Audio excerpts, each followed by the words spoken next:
I want to first thank you for doing this. Happy to be here. When I emailed you about this, I was sure that you'd be down for it, but it's always nice to have that confirmation that, like, yes, I'm excited for this. Absolutely. And this is officially the second episode of this series. It's called Devoted to a Passion, and it's inspired by Off Camera with Sam Jones. It's an interview show that I watch online, and Sam Jones is a professional photographer, and he knows a lot of celebrities, and he interviews primarily actors, and I think he's the best interviewer out there.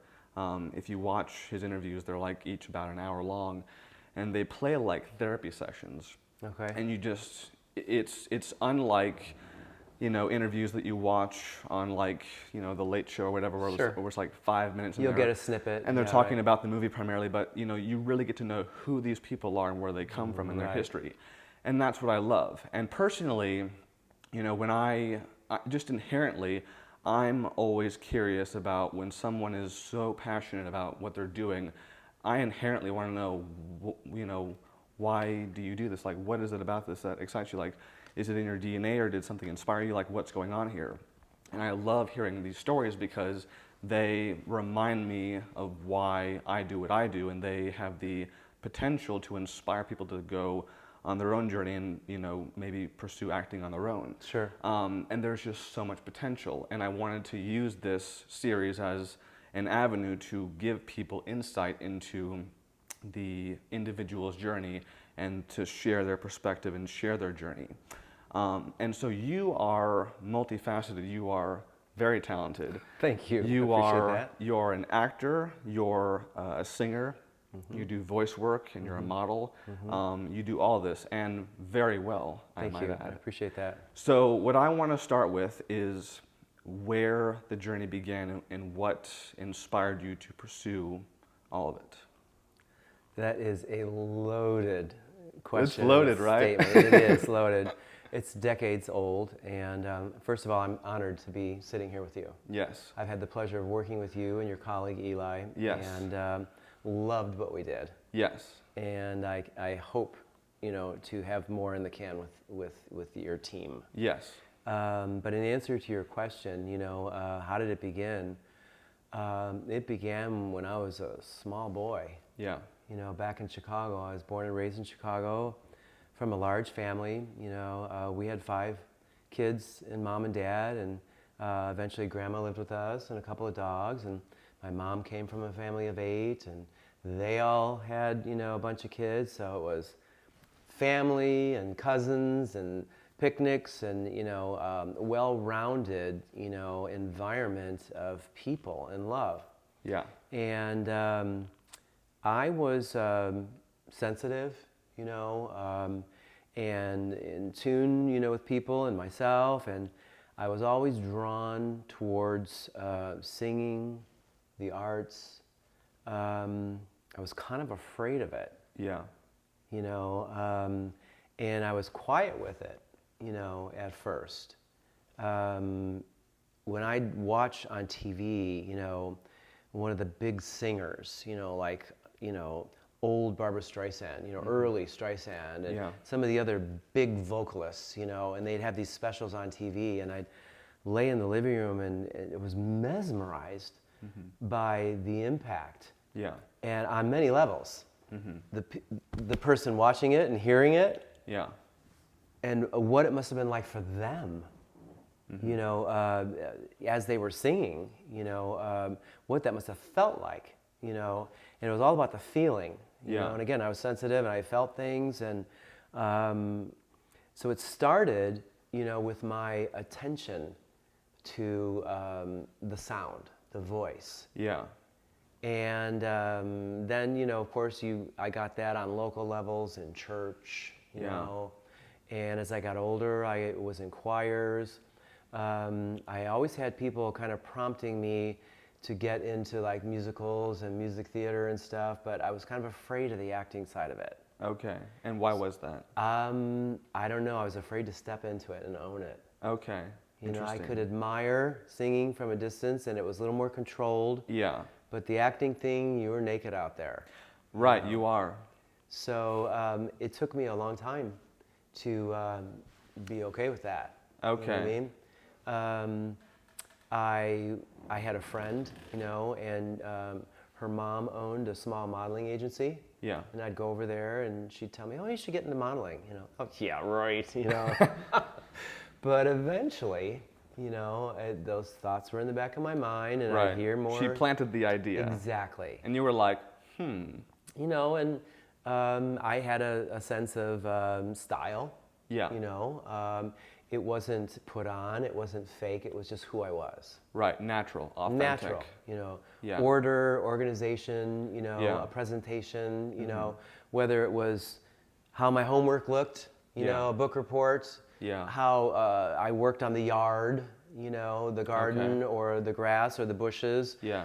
trimming a shape, doing a paper, putting on clothes. It was just, to me, it was as natural as waking up.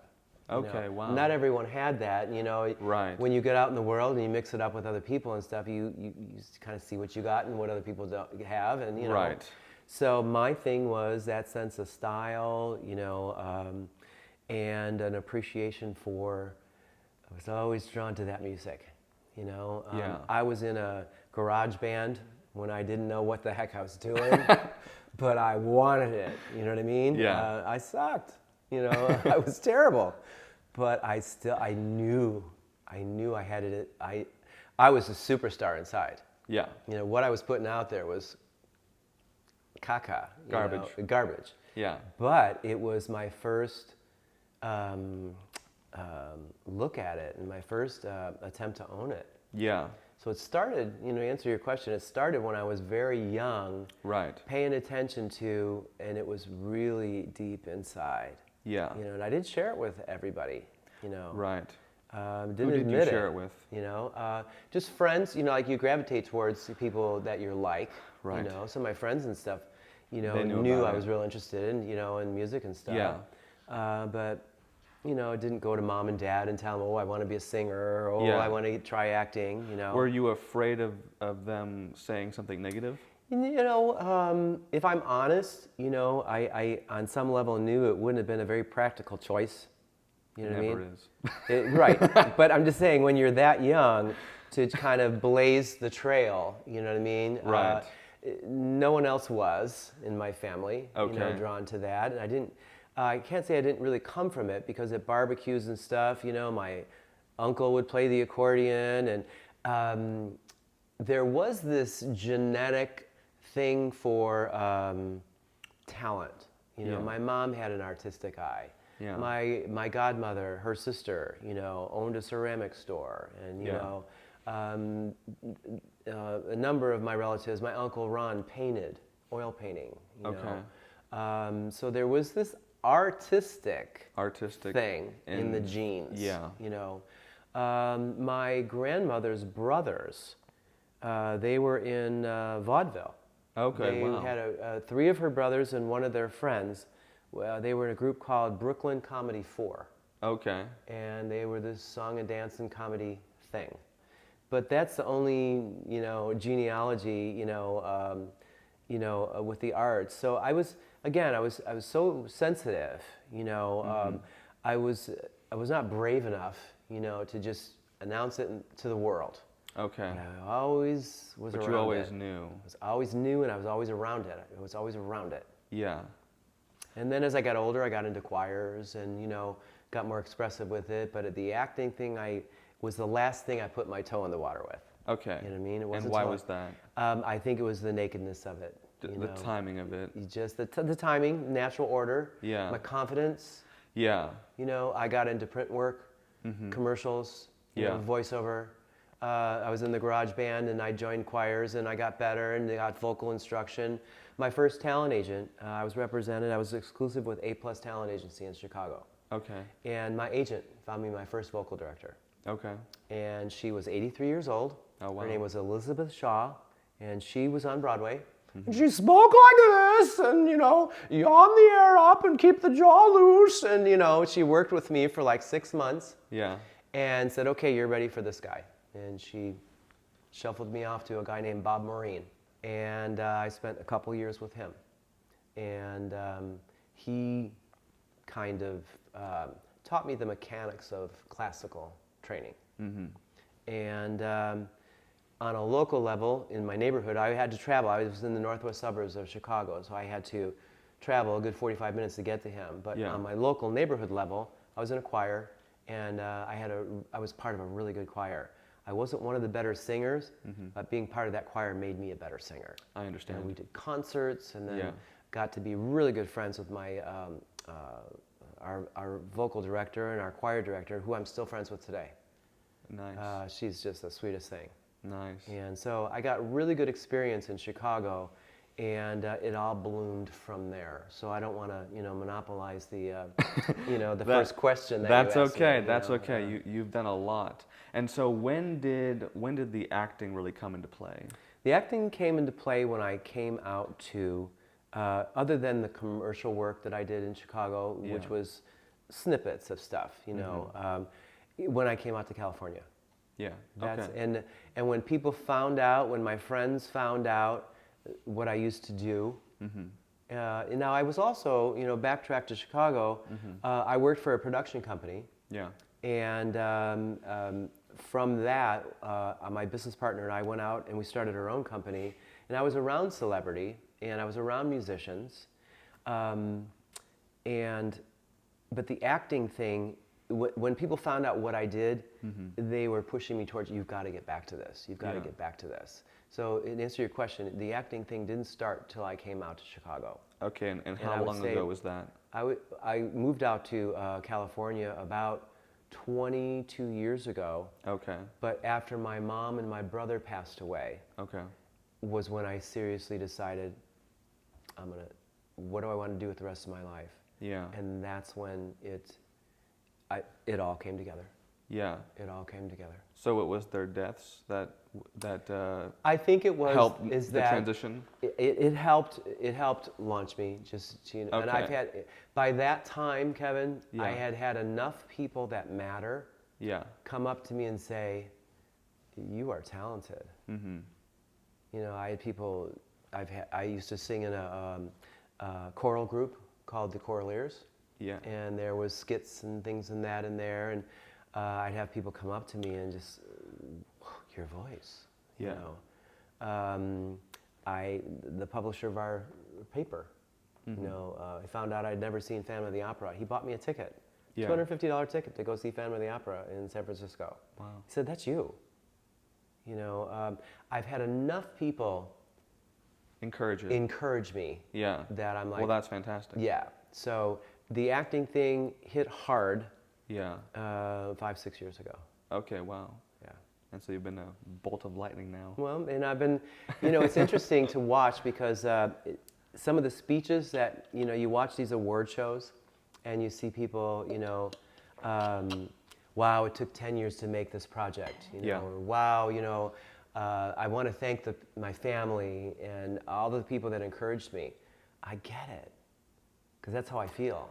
And I see now from working on things, beginning projects, and then the creators of those projects, after I put my mark on it, then they shop it and try to get investors and try to grow it and get someone to pick it up. And I see how long it takes. Yeah, it's a while. But boy, and all that time you're developing the skill set. Exactly. Yeah. So Hugh Jackman said something one time that I really cherish, and he has no idea the impact it made on me. But he said, I watched him in an interview one time, and Barbra Streisand also said something that stays with me. But Hugh Jackman said, I live in a state of readiness. He never knows what projects are coming his way, so he's constantly getting ready. And that's how I feel right now. I've been training my body, my voice, my voiceover voice, my singing voice, my acting skills, I'm getting ready. My agent told me there's going to be something great that comes across my desk that you're right for. Yeah. And when that door opens, I want to be ready to walk through it. Yeah. So Hugh Jackman's words, stick in my mind. And something Barbra Streisand said one time, that she was being interviewed, and someone asked her, how is it that you sustain those notes for as long as you do? And she looked right at him and said, because I want to. And I was like, wow, Yeah. because I want to. Yeah. So I apply that now. She wants to share her gift. Yeah, but I mean, just the decision Right. to hold that note versus the panic that can come in, and Right. the awkwardness, and because I want to. It's like, Yeah. that is cool. Yeah. So I kind of adopt some of those things that that serve me that way. Yes. And so out of all the things you do, you've done singing the most. I've done singing the most. It's kind of in my DNA, and I know I'm not the best singer out there, and I've come to terms with I don't have to be this big boomer. Yeah. You got to make people feel something. Right. And I've stepped into my confidence with that. And I've done a couple of music videos, which you have seen. Right. And All very good. thank you. I appreciate that.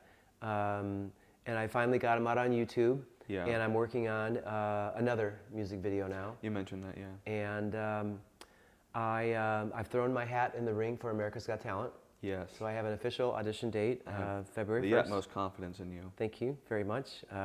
I'm excited, scared, and nervous. Sounds about right. Yeah. But I don't expect to win, but I expect to have a good experience. Yeah. Well, the one thing I remember reading from the Roots interview that you sent me was that, and this really stuck out because it reminded me of when I met you, which I want to touch on, is that you said that, of course you want the part, but your thing is that you want to build a relationship. Absolutely. Which I don't think a lot of actors think about necessarily. They're aiming to impress, to leave an impression, which is great, but there's a difference between showing off what you can do and building a relationship, and we both know the difference. Absolutely. Yeah. Absolutely. Because it made me think about, when we first met, which was earlier this year, I think in the first quarter actually. It was a while ago now, yeah. Yeah, and it was funny to think about that because, it's like, it feels like I've known you for longer. It really does. Because there was quality in our relationship. Because there's that. And so we posted our thing on SF Casting. Don't lose your thought. But I Yes. gotta say, I knew, just like I knew when I was younger, I knew when I saw your posting on SF Casting for that audition, I was supposed to audition for that. So go ahead. Thank you. And yes. And we posted it on SF Casting, and Eli and I had no idea who would submit anything because we were like, it's like we'll just see what happens. And I remember very clearly that we were at dinner soon after that because the submissions came in pretty fast, and we were looking at the photos, and Eli said, "Okay, so out of all these faces, just pick the one that stands out to you," and like instinct, yours stood out. Wow. And I was like, "It's him. It's him," and he goes, "Okay, I agree." Cool. And we reached out and we began the email conversation, and then we had it was really quick, but it was really awesome. We had the audition, and we only interviewed you and Tanner for it, only those two, because it was right. And we brought you in. We were in the library. That was so fun. It was a lot of fun. And we brought you in the library. We had you read a few times. And what struck me about you, and I love when I get this feeling, is that I can't imagine you doing anything else with your time. That's cool. And it was a real friendly vibe, and I could tell that you were there, seriously and authentically, and we had a really good audition, and it didn't even really feel to me like an audition. It was just like, three guys hanging out. It felt right as rain. I felt so comfortable with you guys, and that speaks to how you guys made me feel. Yes. Let's not, put it all on me. You guys were so welcoming. By the time I got there, I felt like I was friends with you guys. I didn't know you. Right. But I felt it. Yeah. And I felt when I saw your audition on SF Casting, and I don't usually do a lot of that. I was like, something drew me to that. Something, yeah. And it was all about the relationship. Yeah. It was all about that. And, after you and Tanner left, Eli and I had a discussion, and I think we waited till like the day after to email you, but we knew right then and there, like we decided in that room, okay, they're it. That's like, cool. Wait a second, but they're like, tell them tomorrow, but like we know. I knew when you they're guys were laughing, and I knew by your reaction right to what I was putting out there. Yeah. That you guys were pleased. Yeah. So. Oh yeah, we were. And what made me even happier was that, and we began the conversation in the room, is that you expressed your enthusiasm about superhero movies, and then you emailed me separately about your desire, and I was like, okay, this guy is staying in my Rolodex. That's cool. That's cool. That's cool. Yeah. And I've had a blast, communicating with you ever since. Oh yeah, me too. So I can't wait for the sitcom thing. I can't wait for the superhero experience. I can't wait for whatever else is out there, because you guys are cool. Yeah, and you're awesome, and I don't. No, you're awesome. and I don't doubt that you're going to have a fantastic, experience with what you have to offer, because there's just so much there to explore. And with what you were showing me earlier, you've had tons of experience already doing all kinds of projects. Kevin, I'm so ready now Yeah. to just step in with both feet. Yeah. My story is very eclectic. I've worked for startup companies. I've started companies myself. I've had business partners. I've worked for large corporations. I was a senior account executive with MCI WorldCom for a number of years. But I've always come back to the talent thing. Yeah. I can't turn away from it. Yeah, it's who you are. So now I'm here, and the things that I've done the last 5 years are now starting to produce fruit. And when I say the last 5 years, I mean because that was when I seriously decided, this is it. Yeah. I'm serious. I like to always say, you can quit smoking, you can lose weight, whatever. You can intend to, you can want to, but when you decide to, right, game changer. Oh yeah. So I decided, there were many nights when I laid in bed and stared at the ceiling, when I was back in Chicago, when my brother and my mom were passing away. It was the worst 2 years of my life. And I will not bring this conversation, there. Well, it's interesting stuff. So if you're willing to share. Oh, it was just horrible. My mom had pancreatic cancer. Okay, wow. And a side effect of the radiation that she experienced, she lost her ability to speak. Oh, wow. And she lost the use of her right side. So she was right-handed all her life. She had to learn to become left-handed or do without. She couldn't communicate her thoughts to us. Now you try taking care of someone you love dearly and help her get through the day. Or what do you need, Mom? What do you want? It was horrible. And she was such a great lady. She always reverted to humor. She was not a woe is me kind of gal, She was an amazing, amazing woman. And my sister Betty sold her house, quit her job.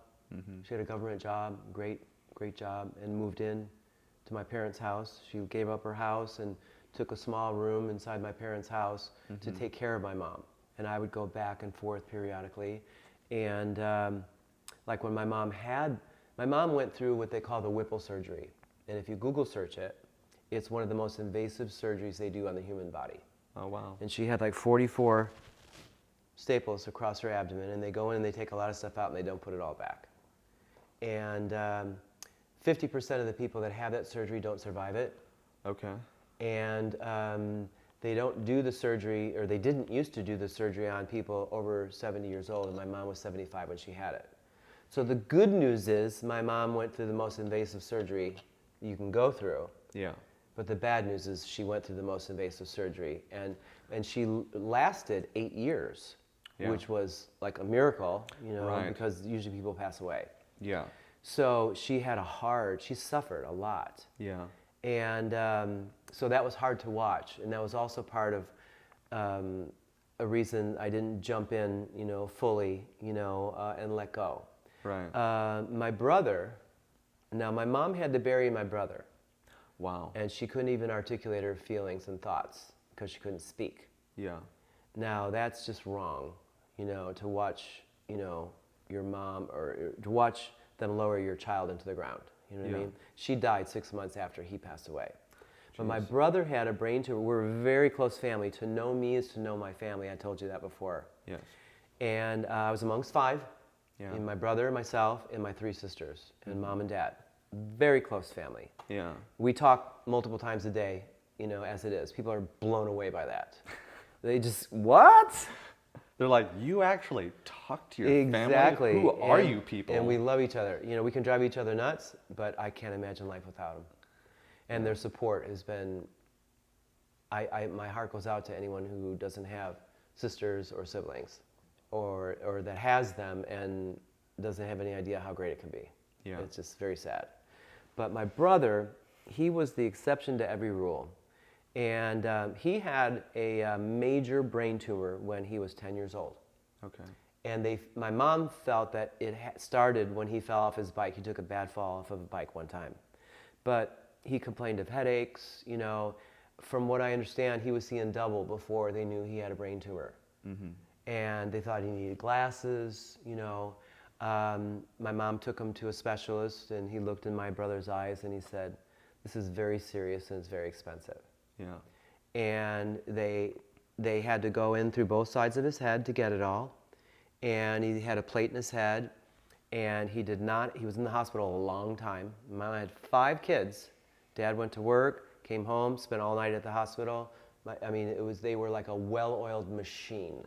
Yeah. They didn't have any St. Jude Hospital helping them out or anything like that. Mm-hmm. I would love to make it and donate to St. Jude's, because I would have loved to see my parents have that kind of support. Right. But they didn't. They did it on their own. Yeah. But my brother grew up. He was either, they didn't know. From what I understand, the guy that did my brother's surgery separated the first pair of Siamese twins that were joined by the face. His name was Dr. Sugar. And when he passed away, they transitioned my brother to someone else.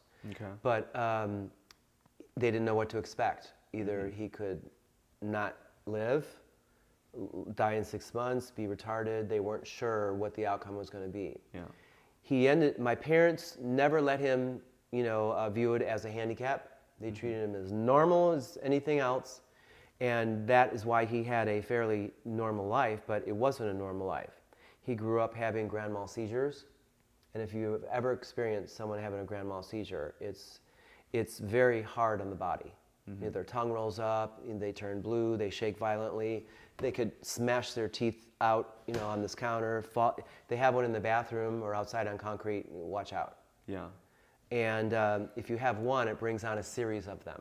Uh-huh. And it was not unusual to have an ambulance at our house. Oh, wow. And my parents, I learned that whenever your internal body changed, you got a cold, Yeah. the flu, Yeah. your body chemicals and that changed, it brought them on. Oh. Okay. So he took very strong anti-seizure medicine, Okay. phenobarbital, dilantin, Okay. very strong drugs. I've never heard of any of these. Well, if you Google search any of them, and then they would take his prescriptions to the drugstore to be filled. Yeah. And they couldn't believe what they were seeing, the dosages. Yeah. When my brother would have a grand mal seizure and the ambulance would come and bring him to a local hospital, they refused him. They didn't know what to do with him. They'd have to send him to a teaching hospital. Yeah. It was very serious. Yeah. So he grew up, not having a traditional schooling, not having a traditional experience of the world. Yeah. And we were very close. Okay. And I worked with him for a long time, and it was hard for me to pull away. Yeah. And I could get very emotional right now. It was hard for me to pull away. I worked with him for a long time. Mm-hmm. And but I knew that was not my greater life's work. You know what I mean? Because again, I had that calling. Yes. So that conversation with my friend's, mother, that had a modeling agency, finally called her one day, said, "I'm ready." Yeah. So all the emotions that come with dealing with that, how does that affect you creatively? Do you use that in your work? That's a great question. I've got so much stuffed in here from my life's experience. Yeah. But I learned, from taking acting classes with Charlie Holiday, who just passed away, by the way. Yeah. His funeral is on Thursday. going to his funeral on Thursday. Okay. He taught me a lot, and it's called the mosaic acting, approach. Okay, what is that? It's basically seeing you're all kinds of people inside. You know what I mean? I don't have to draw on the experience of my brother dying and relive that every time I want to cry. Okay. If you go to the well too many times, you're tapped out. You know what I mean? Yeah. So there's all kinds of people inside of you. If you say, well, I'm not somebody who gets embarrassed, well, really? Think back to when you had a pimple when you were a teenager. You know what I mean? You kind of get that embarrassed feeling. You know what I mean? Something so simple. Right. So there's all kinds of stuff you can draw from. I don't need to bring up my brother's, life's horrors. Right. To tap into, make me cry. Okay. So it was really a healthy approach to acting. And I'm grateful for it because it's method acting, You could need to deprogram for 3 days, after you gear up for some, freaked out, a movie experience. But you're many people, so just get in touch with how would I be if, an axe murderer was coming after me, or how would I be if I was thrown into, and then just be that version of yourself versus, digging up your dead grandma. Yeah, and the actors that you admire and who inspire you, what kind of method do they apply? I don't know. It's a great question. I just, I like people who are very real to their approach. It's not Shakespearean, if you will. It's not. It's like I like Jason Bateman. I think I've told you that before, and he's. I always wondered when he first came on the scene why he wasn't an A-lister, like from the beginning. You know what I mean? I was like, this guy's amazing. He's got that quality. And it's a very real, approach, I was thinking about this interview today, and I thought if you asked me what, movies I like so many. I'd be at a blank for, what's your favorite movie, Right. But I thought of one that I really, really liked. I think it came out in 2017, and it was Green Book. Green Book, right. I thought that was so good. Yeah. And primarily 2 guys carried that movie. Yeah. There were other people in the background, his family, the chauffeur's family and stuff, Right. and the people that gave him a hard time. But those 2 guys carried that whole movie. Yeah. And it was just because they were just being real with themselves. So I don't know what method they used. Yeah. But they were phenomenal. I like that type of approach to acting. I do as well. And you talk about Jason Bateman, and Eli and I talked about him as well. And one of the reasons I like him so much is because, whether I'm watching, primarily when I'm watching Arrested Development, it just feels like he's being him. He's amazing. It's like there's actors who you watch them on screen, and then the person that you meet, if you ever meet them in person, is totally opposite. Right. I would imagine him to be very much the same. Right. Yeah. The guy that the person. That's what I meant by real. Right. The person who you see on screen is who you get in real life. And that's what I meant about applying that approach to acting. Because you have that side of yourself. You have that son of a bitch inside of you. You know what I mean? Right. You saw me play that guy named Lefty. I played an obnoxious racist in a bar. Yeah. If you know me, people laugh because that is the furthest thing from what I am. Right. But I just playing the brought character. that guy out. You Yeah. know? And what kind of characters do you enjoy most? I like a good whodunit. Okay.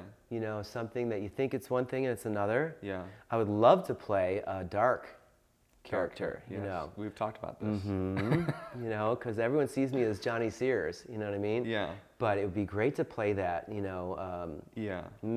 Mr., doo-doo-doo during the day, and what's he doing at night? Oh yeah, I can see that.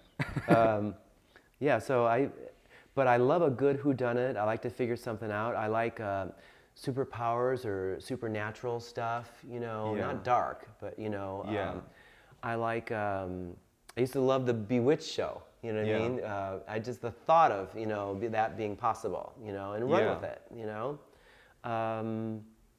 I like, again, a good whodunit or a good mystery type, you got to figure it out. I'm good at figuring them out, you know? Early on, I can go, that guy, it's him. Or watch that guy, or there'll be the littlest thing Right. that's revealed, and I'm like, there it is. Yeah, There there it you is, go. because I'm really watching. Yeah. I'm really, really watching. And And I learned a long time ago, I'm sorry to interrupt, that's okay. that nothing is accidental. Yeah. You know, like when a movie starts or something, and anything they're showing you, you know, the Right. glasses, the whatever, it means something.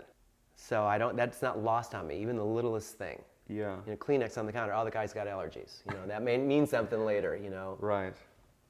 So you love details. I love details. Yeah. Mhm. And what do you look for in material? Something that engages me. You know, I really liked your the negotiation script. It was a good little father and son banter. Simple. Simple banter, but real. Yeah. You know, and what made it real was us bringing it to life. You know, but it was a real scenario. You know, now the superhero thing. Yeah. Real cute script. Mm-hmm. Now that's not real, but I can picture making it real. You know what I mean? Yeah. Well, once you make it, then it's real. But that's true. That's true. But what do I look for in a script? I look for something. You know, like I've learned how to, you know, read scripts and what you can punch. You know what I Yeah. mean? And if there's nothing to punch, you know, I gotta feel something. You know, when I'm Right. reading, I gotta feel something. I gotta be Yeah. able to relate to it. You know. Yeah. If it's stupid, you know, if it's hokey, you know, I'm gonna take a pass. Yeah. You know, I've seen people put stuff out there, Mm-hmm. you know, and I can't even go, wow, that's good. You know, I don't say anything. Yeah. You know, because the storyline is, you know, Right. just, you know. So I'm not going to give a specific example, but Right. I got to be able to get my teeth into it, or know that I could rock that. You know. Right. So I look for, in answer to your original question, I look for something that I can take a bite of. You know. Yeah. So whether it's funny, Yeah. whether it's, I did a scene one time with this guy, and it was a duets acting class, Okay. and it was a real deep scene, you know. And Charlie Holiday passed out the scripts, Mm-hmm. and boy, it had some meat to it. I play a guy who's like, if you and I were friends, and we hadn't seen each other in 4 years, but I had a drinking problem. Mm-hmm. And I caused you to have an accident, and you lost the ability to use your legs. Okay. And I've got to go back and visit him Yeah. after 4 years. Mm-hmm. And I'm as sorry as I can be, and he's as fuck you as he can be. You know what I Yeah. mean? And, you know, there's some real meat there. Yeah. You know what I mean? So I was like, yeah. And every time, I cried every time. Yeah. But it wasn't fake or put on, because I was telling him it doesn't have to be this way. You know? Yeah. And he's throwing me out, you know. Yeah. And it was a great script, you know. Now the next script he gave me was a Home Depot or a Lowe's type thing. He was like, I was taking it easy on you, you know. So I play a guy that my wife's in physical therapy, and I'm killing a Saturday morning while she's at her physical therapy, you know, getting her, you know, problem solved kind of thing, you know. And I'm Yeah. wasting time in Lowe's buying a box of nails, you know. It was very light, you know. It was just a cute little banter with a cashier, but he's like, thought I'd take it easy on you, you know. Yeah. But I like some meat, you know. I understand. Yeah. So with every opportunity that you have to express yourself, whether it's acting or singing, and you sing every Sunday at church, right? I do. I'm up in front of like 200 or 400 people every Sunday, and Yeah. I think that's where I shine, because I'm very passionate about the music. I mean, I have people coming up to me after church and your voice, you know. Yeah. But it's a combination of stuff. It's I sing, I'm mic'd through a really nice sound system, Mm-hmm. and I have accompaniment from a brilliant pianist. Yeah. And the songs are just beautiful. Yeah. So, you know, I can be beautiful with my Yeah. voice, you know. Mm-hmm. And sometimes I'm doing harmonies and duets and, you know, solos. And so that's cool. And I'm starting to embrace the genre. Some of my previous vocal coaches have said, you're a crooner type, you know, like a Frank Sinatra type, you know. So right now I'm learning some music, Michael Bublé stuff. Feeling Fantastic. good. Michael Bublé. Yeah. A Nat King Cole song my vocal coach just brought to me, Walking My Baby Back Home. Yeah. Very smooth, Yeah. So I'm embracing that genre right now. Yeah. But I'm going to build from there, Yeah. And what excites you most about acting and about singing? Being in the thick of it. What Yeah. excites me most is actually doing it. Watching it back, is like, it's not painful, but it's like, I learn from it, Yeah. and I'm microscoping myself. But being in the thick of it, and I'm like, wow, I did it. I can do this, Yeah. I'm comfortable. Lights, camera, action. You know what I mean? Camera right here doesn't bother me. As long as I know my lines, I gotta be confident. Yeah. Confidence for me is everything. Yeah. If I know my lines, Yeah. and I know my song, my lyrics, whatever, I can have the confidence. If I don't have then I'm, afraid and, not solid, Mm-hmm. But what do I enjoy the most? Being confident and in the thick of it, while it's happening. And right now, you are known to people. I'm getting known. It's not to groups. I think you're hitting on something that I've learned is very important. It's not so much who you know, it's who knows you. Right. And how do you feel about the idea of becoming a celebrity? We touched on this a little bit earlier. Yeah. I've been around celebrity a lot. I think I showed you in some of my previous, Right. portfolios and stuff. I'm ready for my star to rise, meaning I'm ready to step into success. Yeah. I'm not saying I'm ready to step into celebrity, because Right. celebrity to me is really a perception. Mm-hmm. I know celebrities are just people. Yeah. And so how do I feel about celebrity? I'm ready to mix it up with celebrities. Is that okay? That's okay. Okay. There you go. Yeah. I'm ready to have some success. So if that means, Yeah. if you're going to call me a celebrity with that, then so be it. But I'm not going to view myself as a celebrity. Right. Well, there's always how people perceive you and how you perceive yourself. Sure. I always describe myself this way. I don't call myself an actor. Okay. I don't call myself a singer. And I don't call myself a voiceover talent. Okay. I call myself, working as talent. Working as talent. Working as talent. Am I Okay. doing acting today? Am I singing? Am I doing voiceover? I am a voiceover, talent. I am a Yes. singer, and I am an actor. And what's your experience been like with voice acting? It's been the most limited, but yet it's not something that will probably be something that endures with me the longest, because you can grow older with that. Yeah. And I've been told by Ray Nakamoto, who did my voiceover demo. Did I share that with you?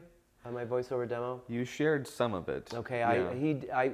I went and had a voiceover evaluation done by him, and then I did an analysis to find out where I belong. Yeah. And he tested me on all kinds of script and copy. It was like a 3-hour thing. Yeah. An hour and a half of it was just an interview, one-on-one like this. Yeah, yeah. He asked me a bunch of questions, and then he put me in the booth and had to put on the headset, and he was at the board, and I was in the booth, and he tested me out on all different scripts. And from that session, he wrote copy for me. Yeah. And then I went back and recorded my voiceover demo. Okay. So my voice has always gotten the attention of others. Yeah. On many levels, on a local level, on a peer level, on a professional level, in a business level, presentation skills. I used to be a mobile DJ. I worked for a That's production right. company, and I was out as a master of ceremonies. And you enjoyed that? I did, and it gave me a lot of presence, Yeah. in front of large groups of people, because I was not the young, hip, hot mix, street guy. Yeah. I was more the clean cut, so they sent me out on a lot of corporate gigs where they wanted somebody in a suit, clean cut, but yet could program music. Right. So consequently, I worked with large-scale corporate party planners. I was part of a team of entertainment for some large-scale events. Yeah. And one night it could be a country hoedown. The next night it could be a street dance somewhere. or a big corporate, real estate thing. It just depends. Yeah. So I got a lot of experience. I was sent all over the city of Chicago. Yeah. I worked at a lot of venues. Yeah. And I'd hook up the trailer full of equipment and bring it there with an assistant, set it all up, change my clothes, and do the show and tear it down and go home. And and I was doing that. That paid my rent. Okay. While I was doing auditions and bookings during the week. Yeah. So it was a good marriage. And then from there, the clients we worked with, Yeah.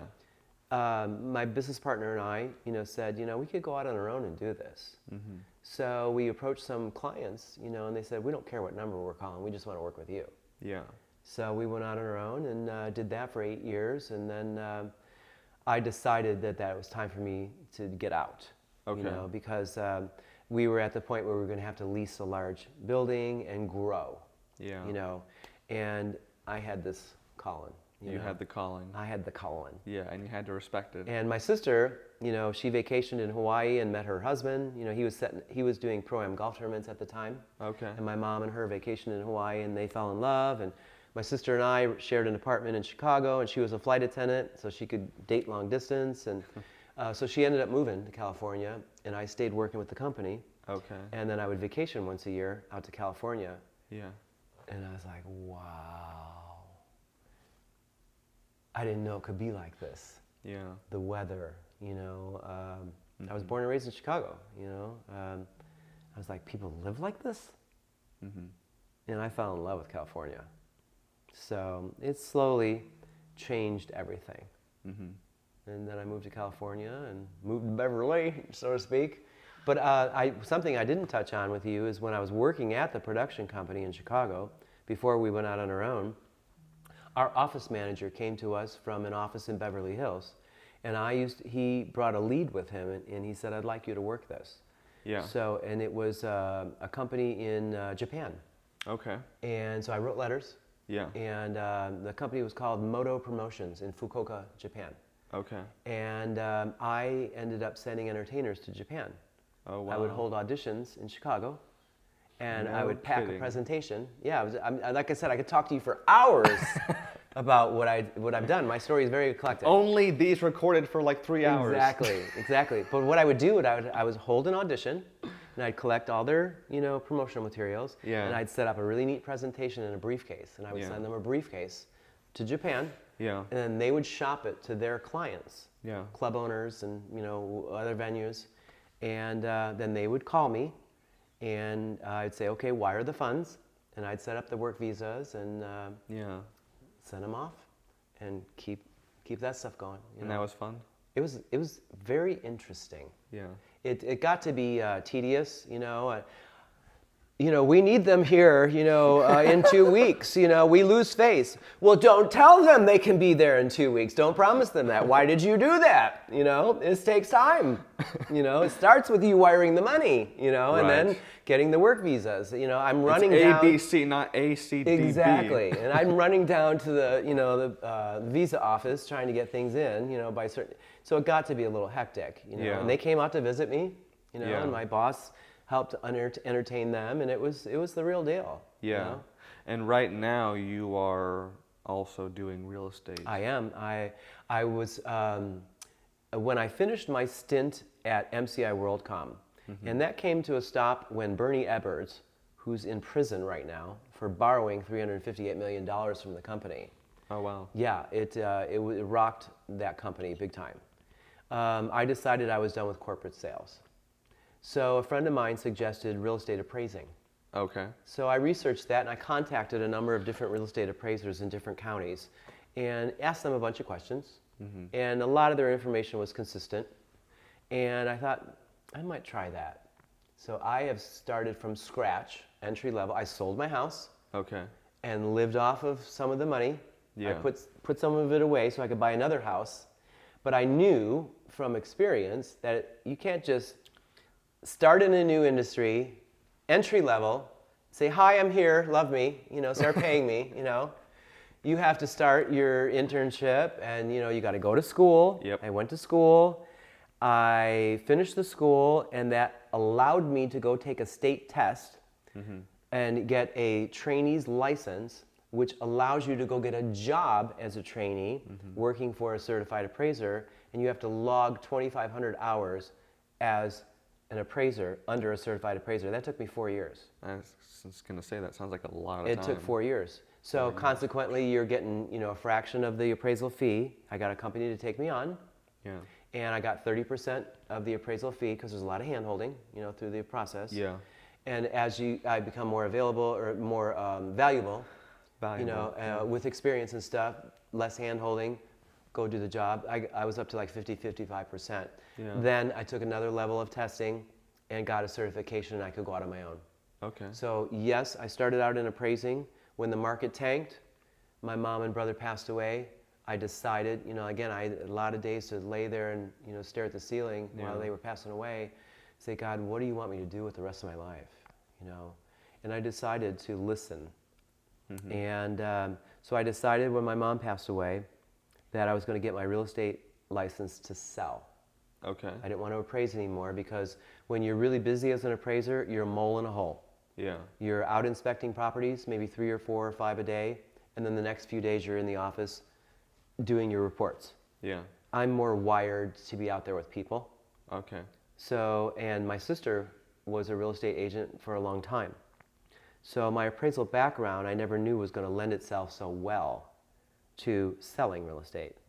So I got my license to sell, and Coldwell Banker, the brokers there who she works with, they knew me from doing appraisal work for them. Yeah. And when I had my license, they said, we have no problem with you understanding value. Yeah. So we'd be happy to have you as one of our agents. So I joined forces with my sister. Yeah. And it's one of the best things I ever did, because if I have to leave for a creative project, she's out showing property right now. Yeah. Tomorrow I'm showing property. Right. It's a great partnership. If she Yeah. has to go off and do something, clients are still well served. And currently, you enjoy doing that with the talent stuff. I do. It's a real good fit. Yeah. I can't wait till one day I'm just total talent. Okay, so that is the goal. That's the goal. Okay. But if it takes a while, that's fine, because real estate is what keeps me alive. Right. There is that balance of here's this job, and then here's what I Absolutely. really want to do. Absolutely. But what's the sweet spot, which you found, is when you can do both and you actually enjoy doing Exactly. both. Now it's taken a long time to get there. Yeah. It's for anybody out there watching, people come into this industry a lot of different ways. So many different ways. And it's not everybody starts out as a child actor and working in films. Yeah. And has the doors open to them. I secretly wish that had been my childhood. How nice. Admittedly. How nice. I often wonder what it would have been like if I had stayed with it, like when I was back in Chicago. I was a print model and did commercial work and everything for like 10 years. Yeah. But I got nervous. If I don't make it big, Right. I'm not developing any other skills here. And came from too practical of an environment. You will work, you know what I mean? Yeah. You just can't ignore, life. Right. You gotta keep yourself alive. Yeah. But I never could turn away from it. So I Yeah. never did. I was always involved in the creative process. Right. Well, It it's always just- there. it's always there, right. Biting at the bit. So now it seems like the universe is saying, okay, it's time for you. Yeah, of course. Well, that's really nice. And, for me, it's like, I can't tell you how many times I've read the story of somebody who I really admire and learn when they began and how they got their start. And I become overwhelmed with jealousy and wish I could turn the clock back to when I was like 5 years old and be like, okay, let's just do this all over again the right way. If we all could do that. Because with me, it's like I in film school I was obsessed with the idea of making a feature film. Cool. And of course I'm still on that track. I want to be a feature filmmaker. That's my goal. I want to be in one of them. You are going to be in one of them. That's cool. At the very least one of them. That's cool. Not all of them. Why not? Well, that's cool. Yeah, I don't care if I'm just a little face in And the... for me it was like I would read story after story about this filmmaker and that filmmaker and when they made their first feature film and how it went to Sundance and how it was like the hit of the festival and then they got their big break, and I'm like, why isn't that me 5 years ago, Yeah. I would get mad at myself, and I still occasionally do, and I'm like, okay, stop being unrealistic. You're living your life. Be grateful that you have what you have, that you have That's right. a family who supports you, Yep. which I do. Which is golden. And I'm internally grateful that I have a mom and a dad and a sister and a brother-in-law who Yep. love me and who support Yep. me. And I can't imagine my life really any other way. And I do like the idea that I'm building my future for myself. And I mean, because there is part of me that wishes that I had like, you know, that my dad was a big director who I was on his sets as a child. Sure. And I was like, ooh, Yeah. now it's my turn. Yeah. But I'm working the path where like no one knows who I am, relatively speaking. Sure. And I have to make my name for myself, and I do appreciate that perspective. You have a talent, though, that I don't have. You know, like you know how to make a film. I don't. I rely on people like you to make me look good. Yeah. You know, well, I've that's had- easy because you're I've had a lot of people tell me, "Oh, the camera loves you. You're very talented." the camera you know? does love you. Well, thank you for that. But I'll never forget when I was doing a short film, and the Lefty character. Yeah. And I'm doing a one-on-one scene with the star of the film, and I'm delivering my lines. Yeah. And he's about ready to lose it, you know, Yeah. because I'm doing this crack-up thing. And he stops, and he tells the camera guy, "You have got to get the camera over here. The look on this guy's face is epic." Yeah. You know, if it wasn't for that type of thing, I'd be delivering my lines, but I wouldn't know what to make me look good. You know what I Right. mean? So you have that, and I don't have that. It takes a village. Yeah. You know what I mean? Well, you know, when I was doing my cut of the negotiation, I just kept thinking to myself, I'm working with footage of a movie star. No, that's really cool. And we've got you on camera here on these 3 beautiful cameras. The audience sees you, I see you. I respect the hell out of you, and I cannot wait to work with you Wow. I'm humbled. on as many projects as we come up with. Thank you. I'm ready, Kevin. I'm ready. Thank you so much Thank for you. this. I'm honored to be sitting here with you because I know you're going places, and I want to go with you. And we both are. And thank you very much, and thank you very Thank much. you. Thank you. All right. Batman out.